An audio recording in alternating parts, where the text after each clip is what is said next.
अभी तक black clover की सीरीज में हमने देखा कि किस हिसाब से लिक्ट अपने आप को सेल्फ डिस्ट्रक्ट करने वाला होता है और वहीं पे आके गॉश अपने आप को बचा लेता है और बचे हुए ब्लैक बुल्स को ही बचा लेता है। और वहीं पे आते हैं आई ऑफ द मिडनाइट सन के 3 पिलर्स और उनको काउंटर करने वहाँ पे यामी की हेल्प के लिए आते हैं 3 captains of magic night squad. और अब आगे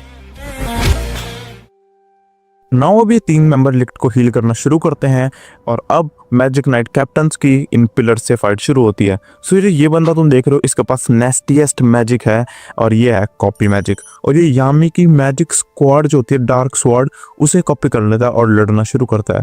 और ये जो एनिमल वाला होता है इसके पास होता है बीस्ट मैजिक और ये लड़ता है हमारे एनिमल यानी कि इस लिजार्ड वाले बंदे से। एंड नाउ नोएल के जो भाई होता है उसकी लड़ाई होती है इस फायर स्पिरिट वाली लड़की से। वेल स्पिरिट का कॉन्सेप्ट तुम्हें पता ही है कि क्या नाम, ये तुम्हारे मैजिक पावर को एनहांस कर देती है। एंड एक मैं तुम्हें एडिशनल इन्फॉर्मेशन और दूंगा कि जो लड़की है ये गर्लफ्रेंड है किसकी, मार्स की, जो हमने पार्ट 1 में देखा था। अगर तुमने पार्ट 1 नहीं देखा है तो तुम पार्ट 3 पे कर क्या रहे हो बे, बट खैर पार्ट 1 पे जाकर तुम देख सकते हो। भाई सभी के बैटल बिल्कुल नेक टू नेक होते हैं और हमें पता चल जाता है कि ये पिलर्स एक मैजिक नाइट स्क्वाड के कैप्टन के लेवल के हैं। अब इतने में और बुरा क्या हो सकता था इन लोगों के साथ, लिक्ट रिकवर हो जाता है एंड आज तक ग्रिमोर के पीछे पड़ जाता है साला कि भाई तू ये ग्रिमोर डिजर्व नहीं करता, ये ग्रिमोर तेरे पास कैसे आई, तू माना से अनलव्ड है। यामी फिंडरल से बोलता है कि तुझे मेरी थोड़ी सी हेल्प करनी होगी ताकि मैं लिक्ट के टॉप से लिक्ट पे अटैक करूं। एंड फिंडरल अपने डायमेंशन कटिंग जो भी उसकी मैजिक पावर है डायमेंशन कट करना, उससे सीधे के सीधे यामी को लिक्ट के ऊपर पहुंचाता है। एंड लिक्ट वैसे ही रेडी होता है कि ठीक है आजा भाई मैं तेरे लिए पूरा रेडी हूँ। बट वहां पे लिक्ट पे अटैक कौन करता है? यस आस्था, क्योंकि उसका मैजिक को सेंस कर ही नहीं पाता। मैजिक सेंस क्यों नहीं कर पाता? क्योंकि आस्था में मैजिक है ही नहीं। एंड लिक्ट यहाँ पे हो जाता है धराशायी एंड बाकी सब भी थोड़े से फट जाते हैं कि यार लिक्ट गिर चुका है। यहाँ पे जितने भी लोग लड़ रहे हैं उनमें सबसे स्ट्रॉन्गेस्ट लिक्ट ही है। एंड वहाँ पे लिक्ट यूज करता है अपनी third I self destruction. But उसके दोस्त क्या करते हैं, उसे थोड़ी सी दिक्कत होती है एंड वह सब उसको सील कर देते हैं उसी टाइम एंड वो सब लिक्ट को लेके वहाँ से भाग जाते हैं। विजार्ड किंग जूलियस यामी को आदेश देता है कि वो आस्था को लेके जो है वो मेन किंगडम में आए। और विजार्ड किंग का जो असिस्टेंट होता है ये मशरूम हेड वाला बंदा, ये आस्था को लेके जाता है एक अंडरग्राउंड प्रिजन में। वहाँ हमें पता चलता है कि ये जो 2 बंदे हैं इनकी जो मेमोरी है वो माना से सील करी जा चुकी है और इसी वजह से हम जो ट्रेटर ग्रुप है आई ऑफ द मिडनाइट सन उसके बारे में कोई इन्फॉर्मेशन निकाल नहीं पा रहे हैं। तो आस्था का एंटी मैजिक इनके मैजिक स्पेल्स को तोड़ देता है और सारी की सारी इन्फॉर्मेशन इनसे बाहर निकल जाती है। ये ऐसा इसलिए करा गया था क्योंकि जो जूलियस है उसे लगा है कि हमारे बीच में एक ट्रेटर है और वो ट्रेटर किन में से हो सकता है, वो है मैजिक नाइट कैप्टन्स के बीच में से। अब सारे कैप्टन्स की भी गैदरिंग वो अंडरग्राउंड प्रिजन में होती है एंड वो कहता है कि हमें पता है कि कौन है हमारे बीच में ट्रेटर। एंड ट्रेटर एक्चुअली में होता है ये पर्पल ऑक्स का कैप्टन। भाई इसकी शक्ल देख कर पता चल गया था मुझे ट्रेटर है ये बंदा। मतलब तुम्हें लगता है कि ऐसी शक्ल का बंदा आज तक एनिमे में कभी हीरो की साइड हुआ है? मेरे ख्याल से तो नहीं। अब इसके जो मैजिक पावर्स है ना वो काफी फैसिनेटिंग है। भाई ये इनविजिबल होकर भागना शुरू कर देता है। अब भाई ये भागता रहता है बट आस्था अपने एंटी मैजिक का फिर यूज करता है और इसे पकड़ लेता है। जो डियर वाला ग्रुप है उसका जो कैप्टन होता है वो सिर्फ 19 साल का लड़का है और अपने पेंट मैजिक से इसको पकड़ लेता है। और फिर हमें दिखाया जाता है कि एक शैडो में से कॉपी मैजिक वाला ये जो बंदा जो मैंने तुम्हें थोड़ी देर पहले बताया था ये निकलता है और हमें बताया जाता है कि ये पूरे टाइम उस मीटिंग के अंदर ही था किसी की कॉपी, किसी की शैडो बन के। अब ये किसकी शैडो था ये तो भाई बताया नहीं गया था। अब जो जूलियस होता है वो यामी का देखो अच्छा दोस्त भी है एंड वो यामी और आस्था को बुलाता है अपने ही दरबार में। यार देखो मुझे ना दरबार का इंग्लिश वर्ड मिला नहीं तो मैं सीधे दरबार बोल रहा हूँ।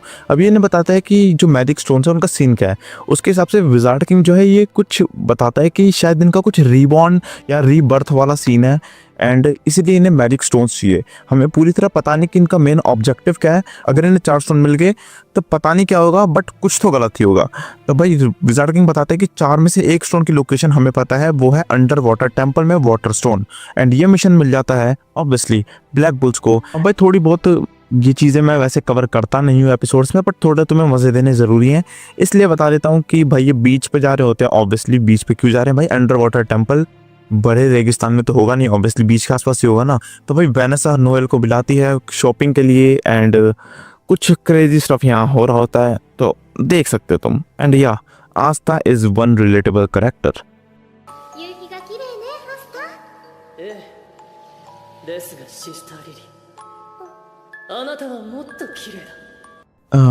भाई you call her sister Lily for a reason.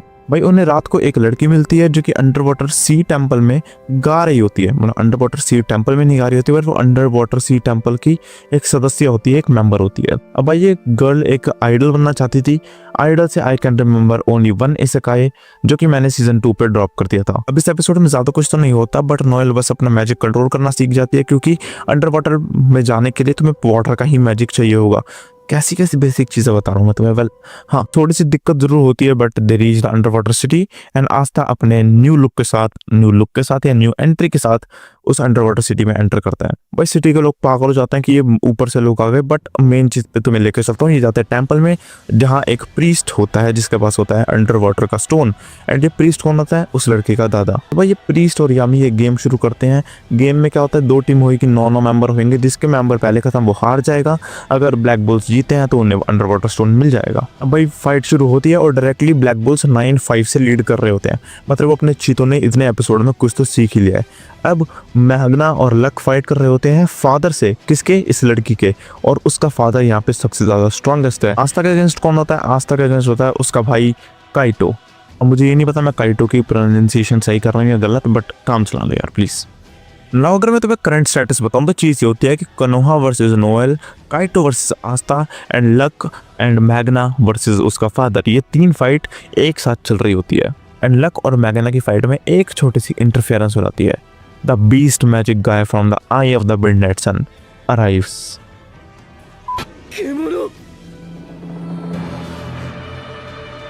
ただわかるのはこいつの魔力は闇団長以上だ。 अब भाई इस बंदे की जो मैजिकल पावर्स है ये यामी के बराबर है या फिर यामी से ज़्यादा है, यामी से कम किसी हद पे नहीं है। एंड जो पावर लेवल का डिफरेंस इन लोगों में होता है वो बहुत ही ज़्यादा ह्यूज होता है। यामी भाई उस अलग से बॉक्स में से निकलने की कोशिश करता है, बट एक डायमेंशन वाला मेज अलग डायमेंशन में उस एरिया को शिफ्ट कर देता है, एंड जिसकी वजह से यामी यहाँ से निकल नहीं पा रहा। अब यामी क्या करता है, उस ओल्ड मैन के मैजिक का यूज़ करके ऑल मेंबर्स जो होते हैं ब्लैक बुल्स के, उन्हें बताता है कि भाई अब तुम्हारी लड़ाई इस प्रीस्ट के बंदों से नहीं है, तुम्हारी लड़ाई एक इस जानवर से है। तो अब क्या होता है कि भाई गेम के रूल चेंज हो जाते हैं और दोनों टीम कंबाइन हो जाती है। सो वैसे बीस्ट वाला बंदे यहाँ पे आया क्यों है? Obviously for the water stone. अब शुरू होती है beast versus luck and Magna, and luck is crazy भाई, बहुत तगड़े अटैक्स कर रहा होता है इस पे। उसकी इलेक्ट्रिसिटी हमेशा देखने में फैसिनेटिंग ही लगती है, बट जो माना का डिफरेंस है ना वो बहुत ही ज़्यादा बड़ा है। तो आप कितने भी अटैक कर लो उस पर कुछ फ़र्क ही नहीं पड़ेगा। एंड इनके बीच में बैक स्टोरी भी दिखा देते हैं कि लक और मैग्ना किस हिसाब से बढ़िया दोस्त है। मतलब इतनी कुछ ज़्यादा क्रेजी बैक स्टोरीज जिसमें नारुतो टाइप्स नहीं है, तो इसलिए मैं बैक स्टोरीज को ज़्यादा भाव नहीं दे रहा हूँ इन एक्सप्लेनेशंस में। तो अब इनकी स्ट्रेटजी मेन होती क्या है कि भाई मैग्ना दूर से अपने आँख के गोले मारता है एंड लक शॉर्ट रेंज में पूरी अच्छी बैटल देने की कोशिश करता है। बट आई हेट टू से this, but the power level is still enormous. कुछ भी फर्क नहीं पड़ रहा होता उसे। एंड अगर तुम पूछ रहे हो कि कोनोहा का फादर कहाँ गया, भाई उससे पहले उसने निपटा दिया, वो बेहोश पड़ा है वहाँ पे। तो अब क्या होता है भाई, जो लक और मैग्ना होते हैं ये दोनों एक कॉम्बो अटैक करते हैं पूरी की पूरी पावर से, and he didn't even flinch. अब इतने में जितने में ये पिट चुके होते हैं, इतने में आस्था और काइटो वहाँ पे आ जाते हैं और आस्था उसे देख के उस पर अटैक करना शुरू कर देता है। अब आस्था और ये कॉम्बो अटैक शुरू करते हैं और वहाँ पे हम दूसरी जगह देखते हैं कि गॉश भी लड़ाई में होता है। एक चेन यूज़र और गॉश, इन दोनों की लड़ाई हो रही होती है एंड गॉश कहीं ना कहीं उससे ओवर पावर्ड हो रहा था, यानी हार रहा था गॉश बेसिकली।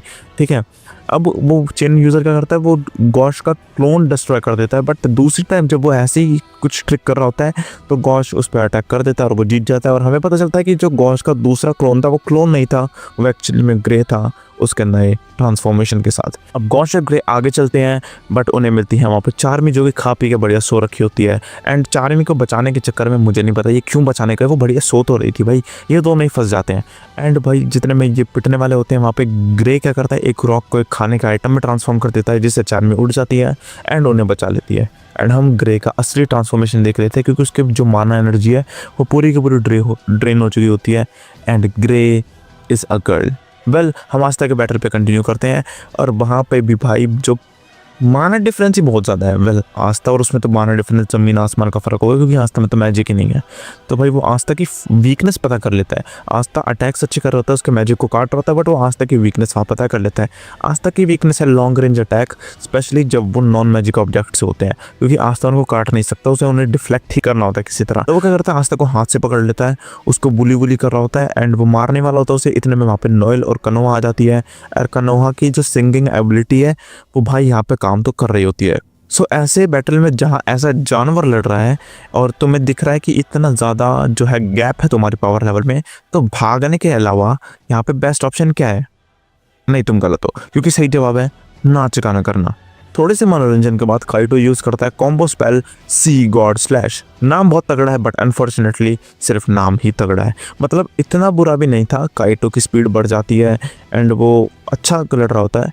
बट भाई the next thing we saw is कि काइटो की टांग अलग होकर उसके शरीर से गिर जाती है एंड ये कनोहा के गले पे अटैक करता है कॉज उसका मैजिक सबको बफ कर रहा था, उनकी पावर्स को एनहांस कर रहा था। Now for some reason this beast guy hates the royal blood. इसका मतलब क्या है? Noel is cooked. Climax, Noel तो नहीं बट यहाँ पे beast got dominated for the first time in this battle. Noel sea dragon something spell create करती है एंड इसका एक हाथ खत्म कर देती है।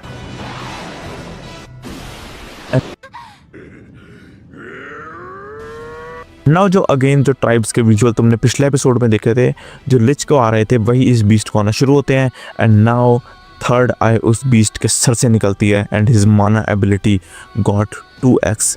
इवन वो रीजनरेट भी कर लेता है अपने हाथ को। यामिन नोएल को बोलता है कि नोएल भाग जा, तेरे पास कोई चांस नहीं है, भाग जा यहाँ से। एंड वो नोएल को ख़त्म कर रहा होता है, इतने में आस्था आके वहाँ पे उसे डिफ्लेक्ट करता है। आस्था बोलता है इट्स नॉट ओवर एंड वो बोलता है हाँ भाई it's not over, disappear starts now. वो तो ओवर नहीं हुआ but this episode's over right here. भाई सब्सक्राइब कर लेना, पार्ट 4 जल्दी आ जाएगा।